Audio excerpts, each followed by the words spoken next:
A great answer. One. Hi. Yeah, don't forget me. No, I'm not.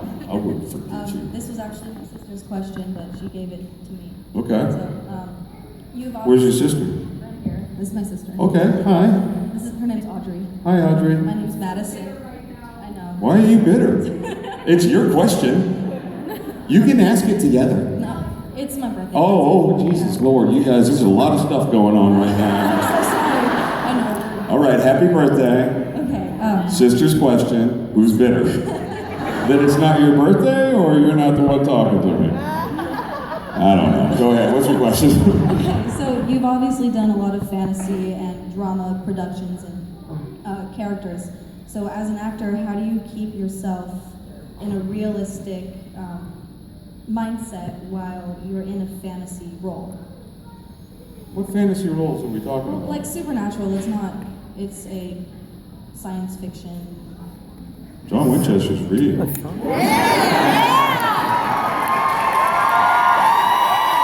don't know what the hell you're talking about, unless I'm like on a dragon.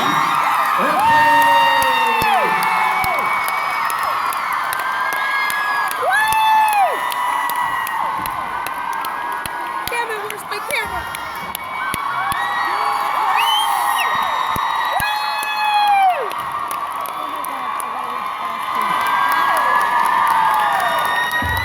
John Winchester is real. He's right here.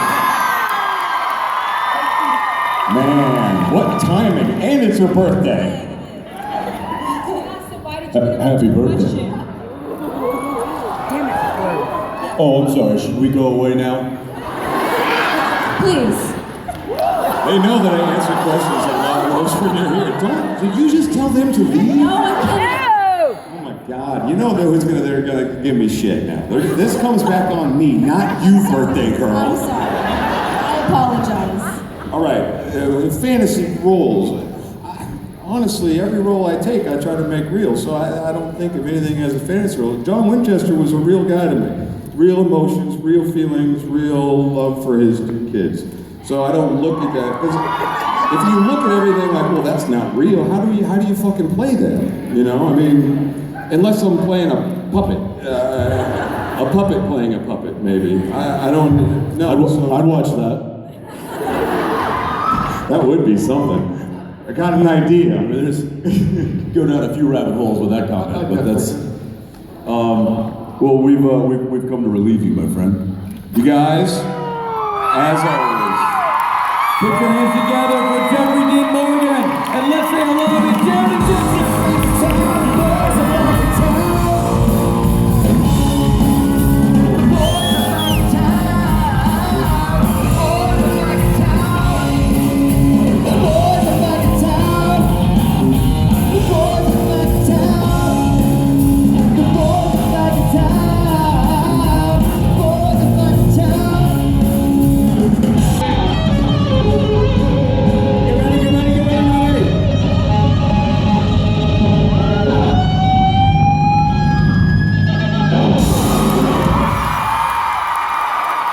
Boom, that's how we do that. Allow me to make this formal, gentlemen. Pasadena, Jensen Ackles, and Jared Padalecki.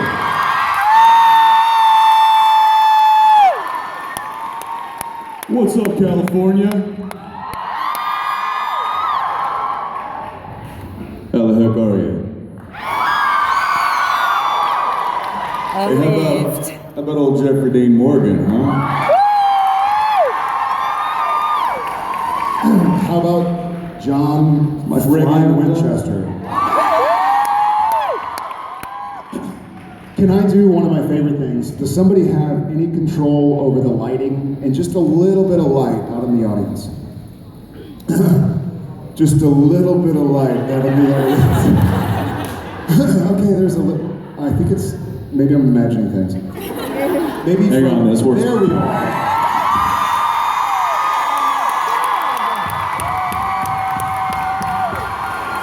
What's up back there?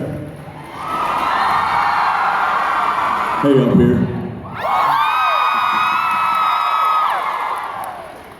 Oh, look at this. Mr. Cool. There he goes. So, welcome to the final Supernatural convention of 2015. By the time we see you next, you will have seen Richard Spate's Supernatural directorial debut. And you will have seen our mid-season finale, which is super exciting. But I think there are some people who work with us in the audience, so I can't give too much away. Just kidding. But can I get a show of hands? Who's first time? Welcome to our big, happy, crazy family.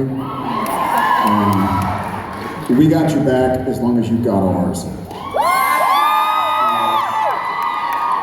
So, without further ado, Jensen, You know I love a do. I'm just a do all day. and I love a don't. Let's get this party started. You guys have been waiting. Oh, check for name. Hi. Yeah, that's a heck of a trick to that microphone, huh? Hi. Hi. You can move it around if you want. Oh, sorry, I'm kind of nervous. I just wanted to know, I know you've said before you don't like a lot of stage direction, and but I was wondering with like major spoilers and reveals and things like that, do they tell you beforehand, and so you'll kind of know how to play them? Like I was thinking with John's secret to, he tells Dean on his deathbed, you know, that he might have to kill Sam, or when Sam was drinking Demon's blood. Is that something they kind of reveal to you and then you decide how to play, or they kind of tell you what they want to do? Yeah, did you know that in the beginning of season 2, when John told Dean that if you couldn't cure me, you had to kill me? Did they tell you that before? They didn't tell me. I didn't know until Dean told Sam, so I went in. They never tell me anything. You mean that was going to come back and play? Yeah, did they tell you what to react to? Because remember, John does this number in whispers. The audience didn't hear anything. No, they did not tell me. So you just, like, did they say, just look horrified, or, you know, because you look, I mean, it was played perfectly considering what the reveal was, and I was just wondering, like, did they kind of tell you, or you just, do they tell you how to look? I think there was some direction of, you know, kind of giving ideas, like it's going to be something that you can't believe he would say to you. Okay. And then I just react accordingly. I'm generally not listening to anybody most of the time. So I just go into my kind of bag of tricks and pull something out and hope that works. In fact, he didn't hear what you just said. He's just been talking.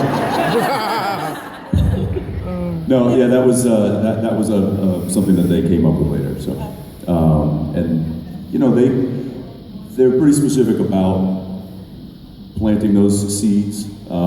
So for the most part, they do know where they're going or what the intentions of certain things are. But for me, I actually like to kind of stay in the dark about it as long as I can, be more like an audience member, because then I get excited about when I read the script and I'm like, oh, no way, that's playing on. So I prefer that as opposed to them telling me all the, spoiler alerts. I don't want to know. Just a curiosity, are any of our writers in the house? Is anybody out there currently writing for Supernatural? Sweet. No, I mean for the show. No, thank you. That's amazing. I just wanted to make sure we can talk badly about them. No, I'm just kidding. Totally kidding. I was just curious. I didn't know if they were going to show up. But we. Employee right over here. Amazing. Thank you. The only stage direction I don't like is when it says that somebody has to cry, because then you feel like I've got to cry, but I don't want to. And sometimes my character, I've cried as Sam Winchester when it didn't say to cry, and then sometimes it's been like Sam cries, and I'll be like, I don't feel like Sam would cry. If I cry, it's gonna be faking it. So that's the only stage direction I don't like. But anyways, yeah, thank you so much. Thank you.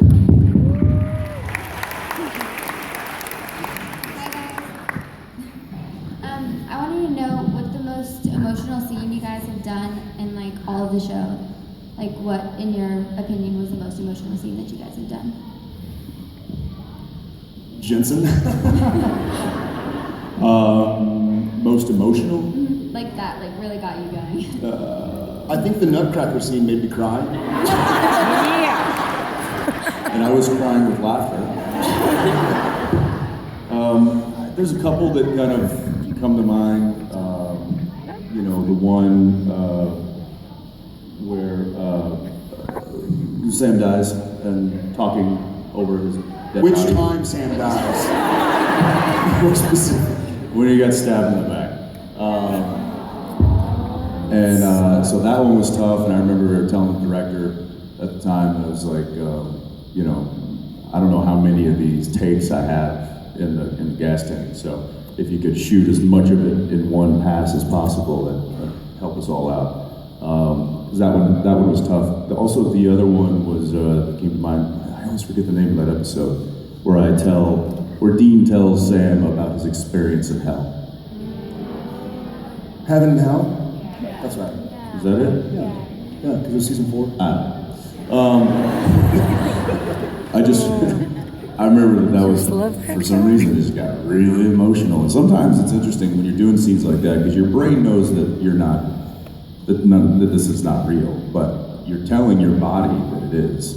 And so your body is reacting accordingly, which is why it produces tears, and it can shake, and you can start getting sweaty, and you know, it just turns into a mess. And sometimes it's hard to turn that off once it's gotten to that emotional level.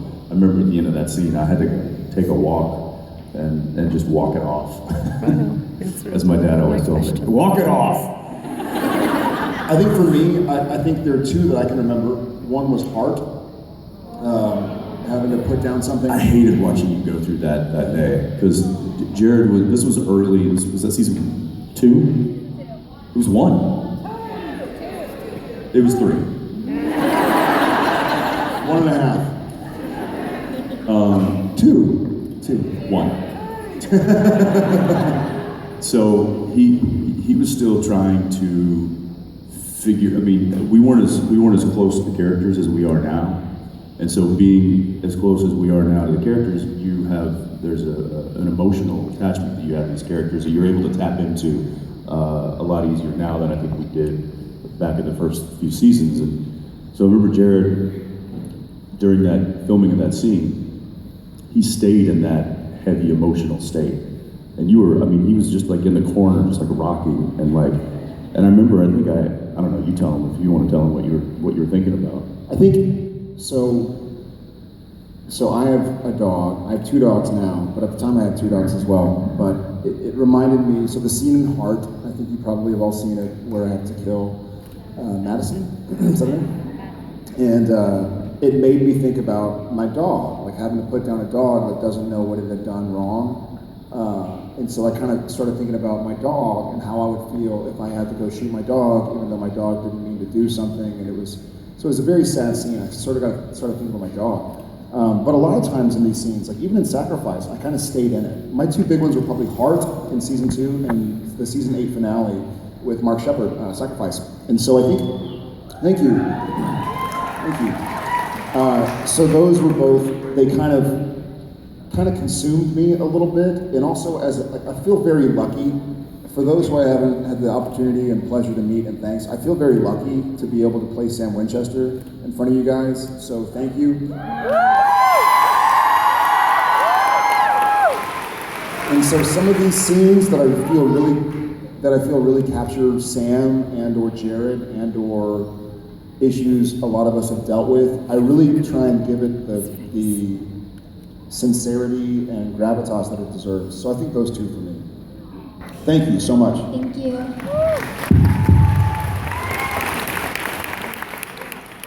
Hi.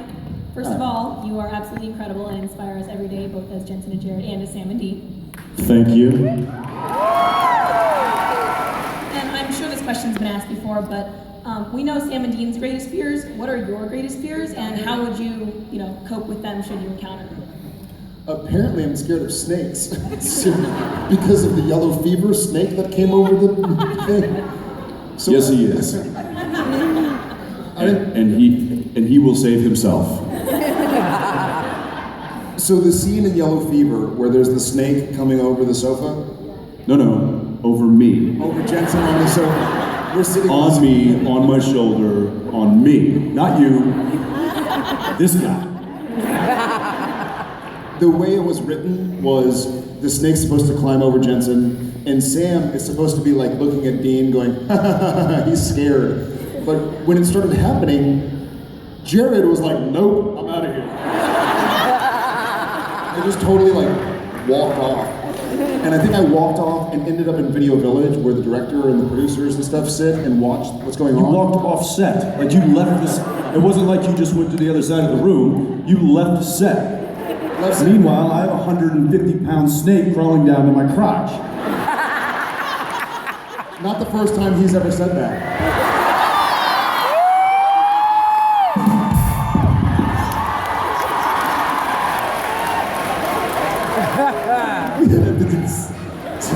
We need a jacket in here. I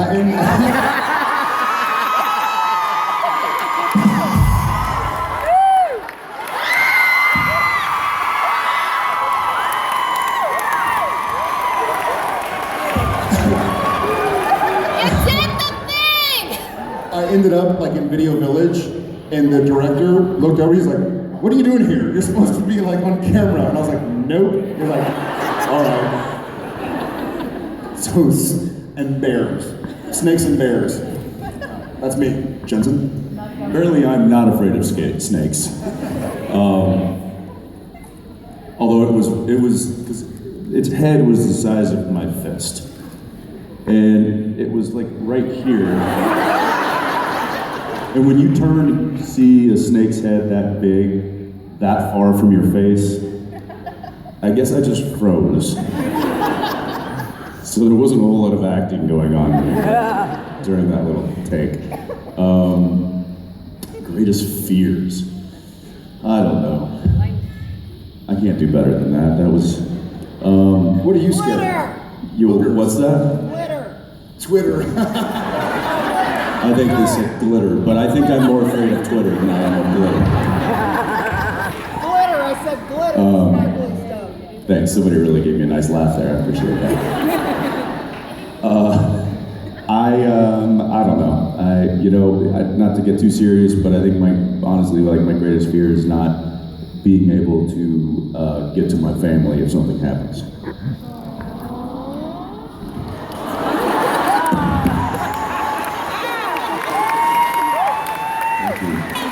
You're awesome. Thanks. Hi.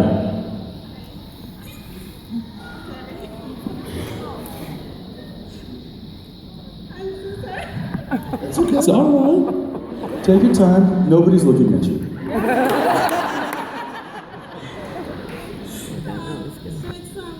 It's a really ugly question, but Jared, through the whole season, you kept changing your hair.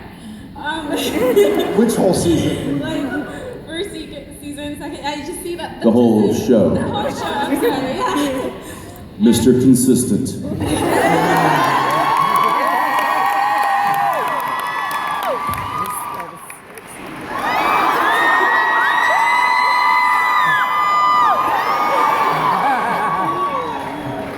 Get those locks away from me. How did you change that? Did you want to go from like skater boy to?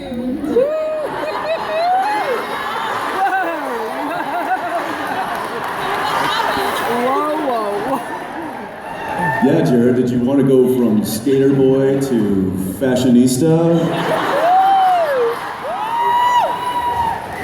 As a matter of fact, yes, I did. I don't know. I think the fact that my hair changed so much is proof that I didn't think we were going to go 11 seasons. I haven't paid for a haircut in like 15 years. And so what usually happens is at the beginning of the season, my hair is a little bit longer because I haven't gotten a cut over the summer. Oh, it's like embarrassingly long. Yeah. Like I call him Caitlin when I. It's longer. But so gradually it's long, and then there's an episode, like episode 3, we have to play FBI agents, and so they have to cut it. And then the winter comes, and so I get cold, so I want longer hair. I don't know. I'm still trying to figure out what I'm going to do with it. That's why I wear beanies all the Been time. over a decade. It's been over 3 decades. Sorry, Jensen, this one's for you. What is your favorite? I don't know what to ask you because you're so freaking awesome. Like, character's sexy as hell too, but there's something about the bad boy, right, that everybody loves. Listen up. He's right next to me. Oh my God. He's talking to me. We're breathing the same air.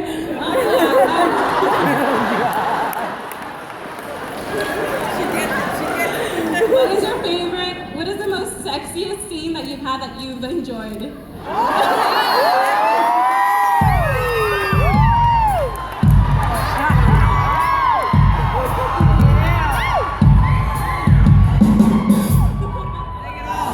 Just now.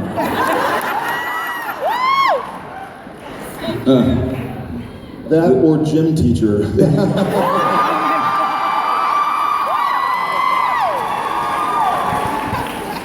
Oh, yeah. You know what's funny? We haven't had a lot of, like, sexy scenes lately with the boys. The boys have been running a little dry lately. Boys are married now, Kim. It's, what's that? I don't know if you've seen the episode Baby.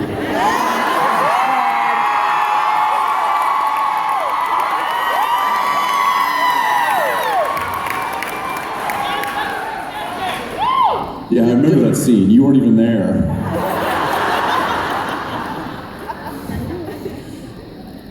She was though. I don't. I don't. That's. When you had your shirt off with Sam, or What was that? I didn't hear. when you had your shirt off with Sam? Have you ever had a shirt off in the same scene? I don't think so. I'm just that was my dream. Ah, right. Yes. Have Sam and Dean ever had their shirt off in the same scene?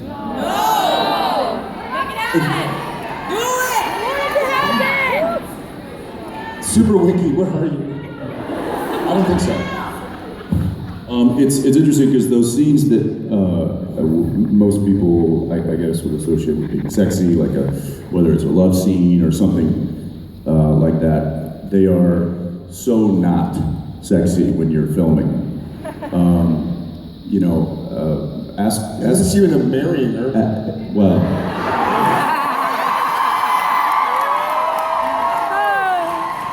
Yeah, that's not acting, by the way. You and her were not acting for most of that. Yeah, guys.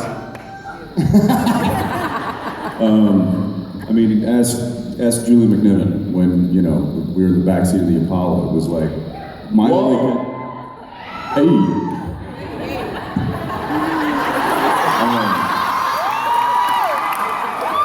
I know, that's a thing.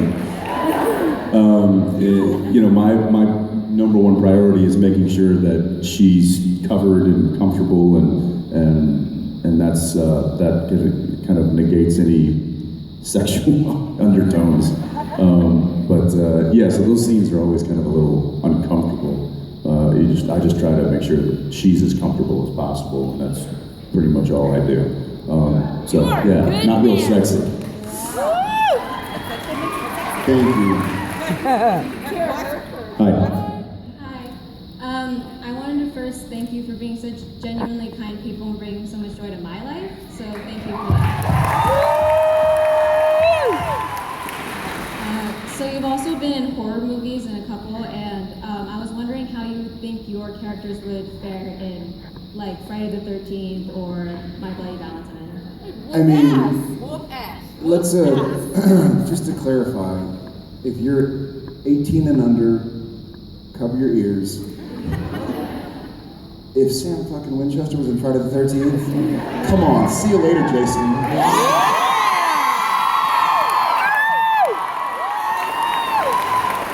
Oh yeah, I'm pretty sure that the brothers would have wrapped that up and had time to get a burger at Biggerson's. There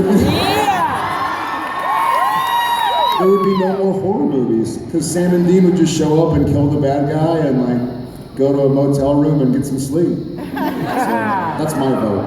That's Yeah? what I kept thinking too. Yeah. Like the whole time, I'm like, Sam would never do that. Why are you? Amen. If you put Dean in My Bloody Valentine, he'd walk into that mine, that tunnel, he'd see a guy coming at him with an axe, and he'd go like this.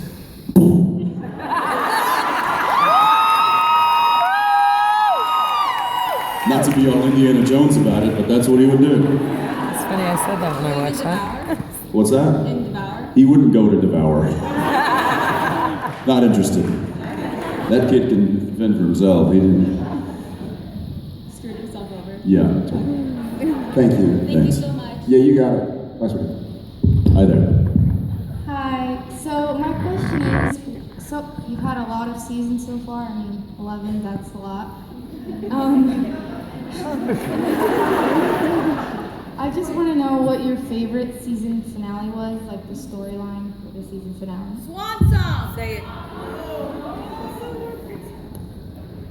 Swan Song was pretty great.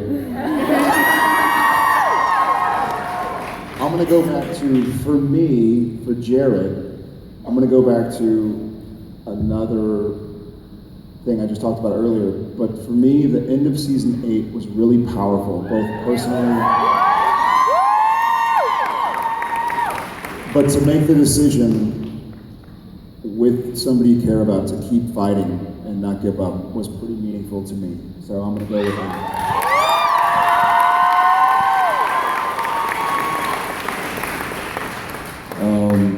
Yeah, I mean, Swan Song's certainly, a pretty epic show. I also really liked the end of season 9 because I liked it. Yeah, it's a real eye.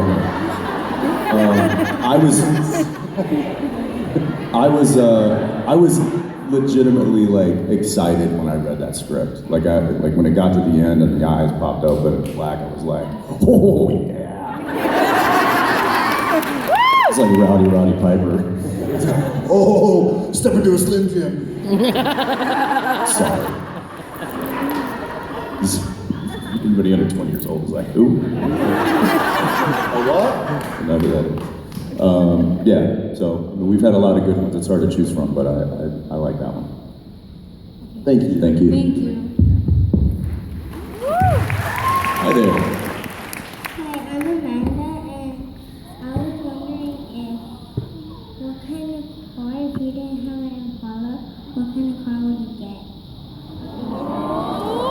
Amanda, what's your favorite car? She goes like this, she goes, how old are you? 7. Yeah, she doesn't know cars, she doesn't care about them, she just wants to know what we think. I'm learning.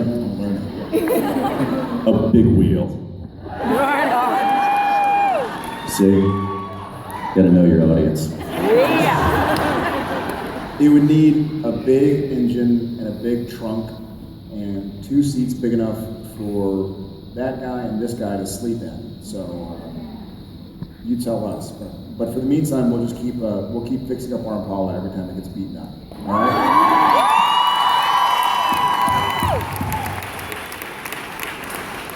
Let's hear it for Amanda. Yes.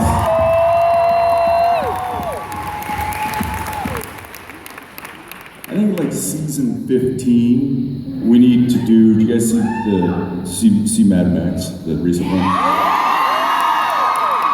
The double-decker Impala. It's badass.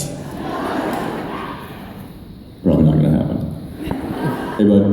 Hey guys, congrats on another season. Thank you. Alright, I have 2 questions for you guys. The first one is in the episode Baby, Sam saw his dad obviously, but the younger one. So who do you guys think it is? You guys think it's Lucifer, Gabriel, or making the vision pop up? Well, we know. Yes.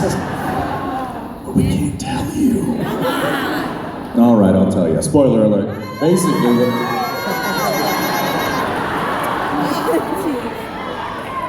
Let's just say this.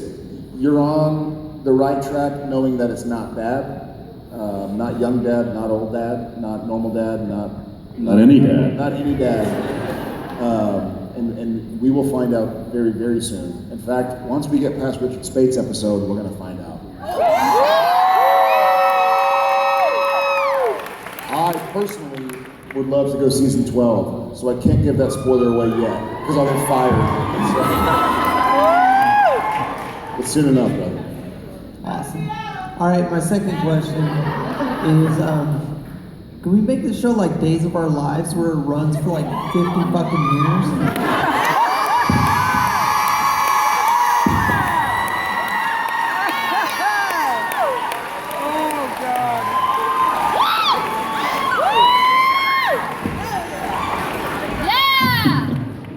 Yes. Yes.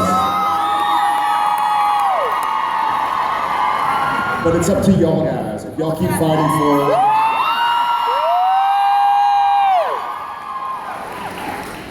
And then our children are gonna have to play the roles of Sam and Dean. We're gonna have to open like a hunting training facility to teach the next generation.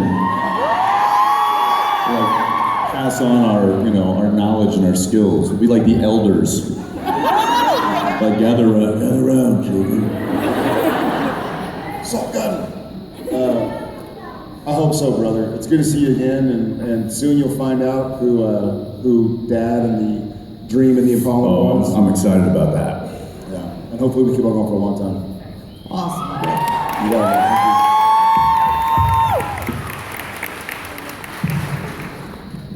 Hi. Okay, in all of Supernatural, when you both have been demons or when there was a yellow eyes or anything, did you guys use real contacts or did you have special effects? It's changed. It used to be real context. It used to be if we had the black pupils for a demon or the yellow pupils for a real white demon or red for Crossroads, we would put in real contacts and take them out, put them in, take them out, put them in. But with the advances of technology and of CGI, computer graphic imaging, we can now do things where I can't, but our visual effects department can just basically say, blink and open your eyes, and now blink again. You're like, okay. Like, well, what we're gonna do is when you blink, we're gonna put red in your eyes, so you're crossing with the demon, and then when you blink again, we'll get rid of it. And so I don't know the last time we've seen practical contact lenses. They were also starting to get a little dangerous because a lot of the contacts that they would use were opaque. And so you have like this demon who's like, all dressed gnarly and blood and all this stuff. And they're like, okay, bring the demon to set. It'd be like this.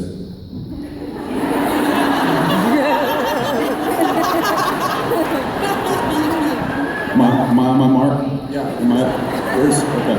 Yeah. So you're lying. Sam Winchester.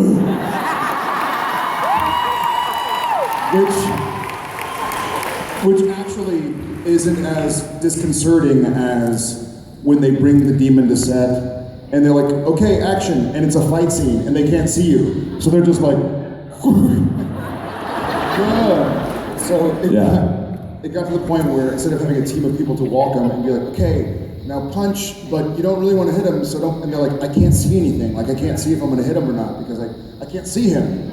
So luckily, It was a necessity to advance that technology to where we could just put it in post-production. So we did. Thank you, visual effects. Yeah. When you turned into a demon, did you use contacts? What's that? When Jerry turned into a demon, When I did back in the day, I did. Yeah, we used contacts for one of the. Yeah, we did for Black. That wasn't Bad Day Black Rock. It was Born Under Bad Sun. Born Under Bad Sun. Yeah, so Born Under Bad Sun, I did, and I don't have contacts. What? It's born under Bad Sun. I've never had contacts or LASIK or anything, so for me, it was really irritating, right? Because I'd never had that sensation. So then I had to put them in and go act after like not being able to see through the contacts. That's right. I guess I had those opaque contacts. Glad I don't have to do that anymore. Thank you very much. Hi there. Hello, I'm Jess. I'm Jensen. Nice to meet you. So Jeffrey Dean Morgan said that if can't even think now. if he was to show up on Supernatural as his Walking Dead character, that would just be the end of Supernatural. But we all know that it wouldn't go without a fight. So could you He's set correct the though. stage? It would be the end of Supernatural because y'all don't want to see us kill our dad. No, but it's not. His team. So Not the lose set chest. the stage for a Walking Dead Supernatural classic. I think The Walking Dead should have the Winchesters come and look into their issue.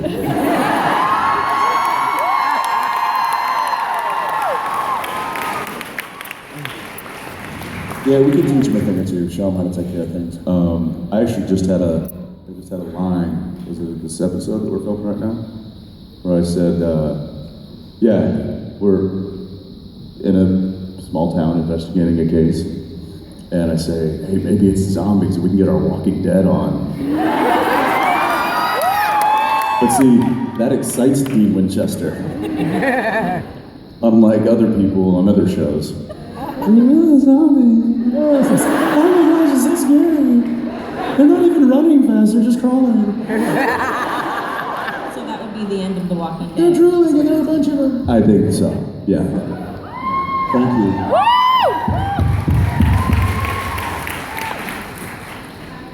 Hi. Hi, I'm Des. First, I want to say, Jared, sorry for scaring you during our photo op. It's all good. It's all good. And also, Jensen, what's up with no using verbs? What's up with no using words? Verbs. No need.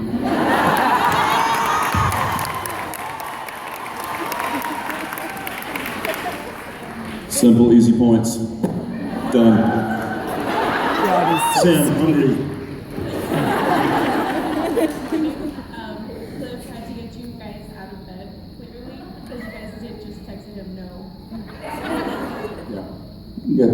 Well, that's just our normal response when he asks us anything. Are you guys on your way yet? No.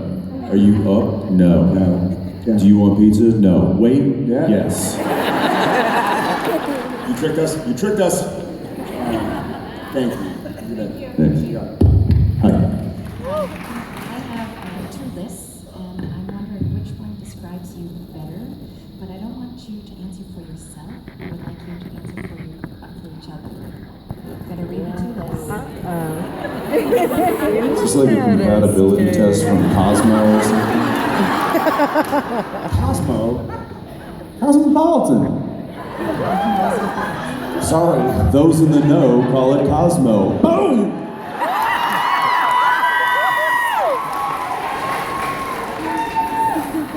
Only when I rhyme do I use words. Verbs. List A, you need variety. You know a lot of people and you consider all of them friends. You're energized by activity and you talk more than you listen. List B, you have a few close friends. You listen more than you talk.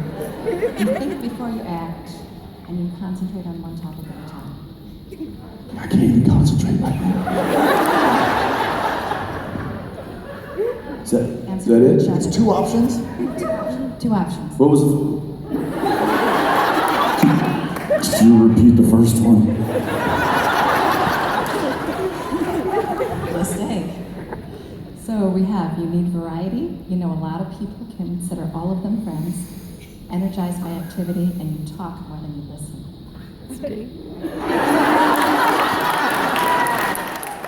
Or? List B, you have a few close friends, and I lost the list. I have a few close friends and now I'm lost. I think we're probably both B. In our personal lives, it sounds like we're both B. Yeah. Oh, Cliff's gonna read. Oh, Cliff. Why don't you tell everybody what we are? You're still videoing? Right on. This is scary. This is what happens when you bring tests. Okay, now your phone's dead. Okay, you could have just said, are you an extrovert or an introvert?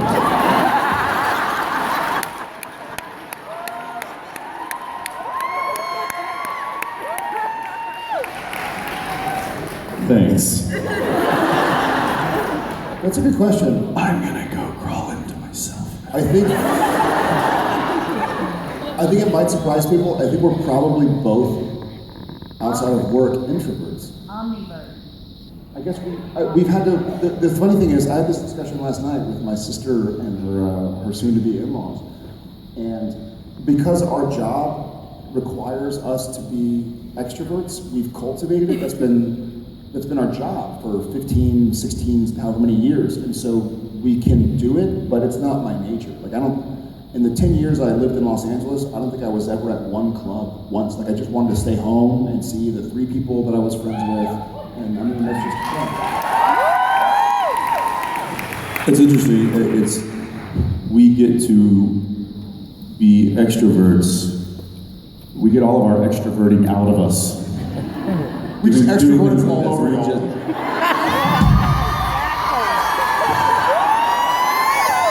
You can see some. It's gonna get messy. How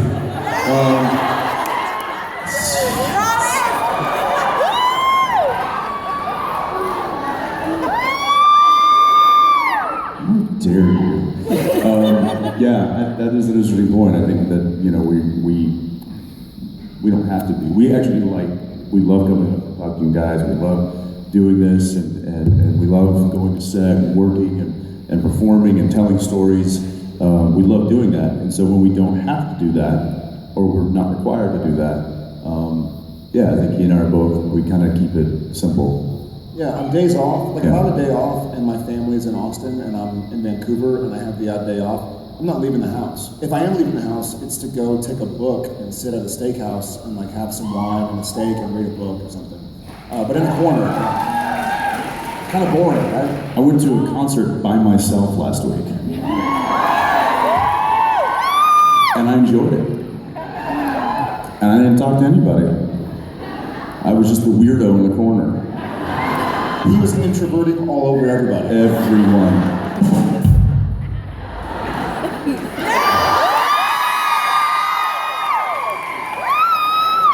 Thank you. Thank you. Hi. Hello. Hi. Hey guys. I'm Amanda. Jared. Johnson. Billy. Karen. Mike. So you guys are both parents, and I'm also a mom, and I was wondering if there was like a way that you could protect your kids from dealing with something in the future that would, like, what would it be, and what's the best advice you've gotten as a parent?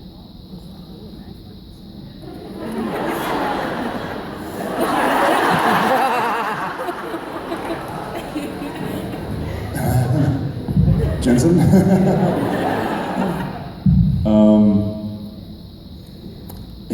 My buddy of mine sent me this little, I just learned the name. Thank you. Somebody was just explaining what that was to me yesterday. Yes. I guess she already told you that story. Well, good for her. So yeah, somebody sent me one, and it was a picture of a young dad in the bathroom, and he was putting his little daughter's hair into a ponytail.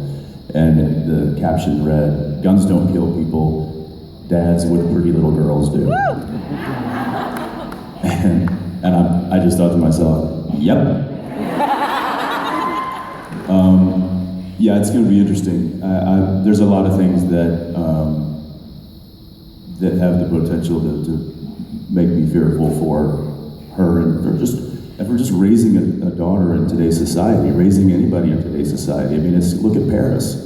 Like, this is really, really scary. It's not as, the world's not as safe as we like to think it is. And so that scares me, is not being able to protect her from anything that could hurt or harm her.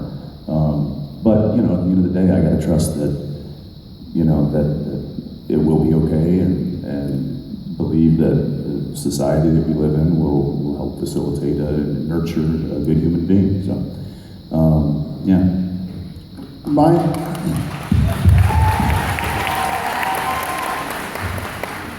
Giving it some thought, I think your instinct your instinct is to say like, I hope they don't get bullied or something. But I don't, this sounds weird.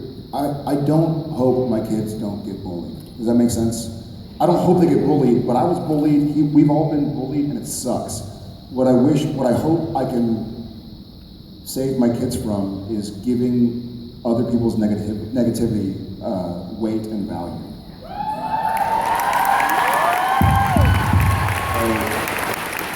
I think the happiest day of my life was the day I started to realize that other people's negative judgment didn't matter.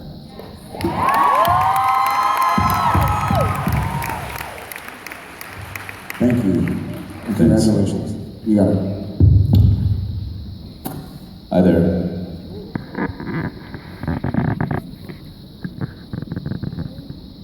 Hide your face, Jesse.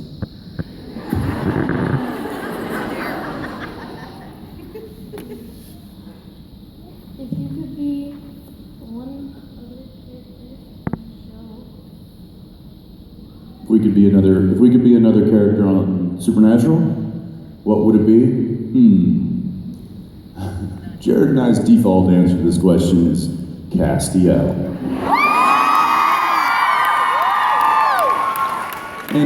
And here's why. He gets multiple episodes off a year. And we never do. We'll see him on set. We'll be like, hey man, how you been? And he's like, oh, I just went to Europe and this and that. And you're like, wait a second, when did we see you? He's like, oh, 2 months ago. So, yeah, I think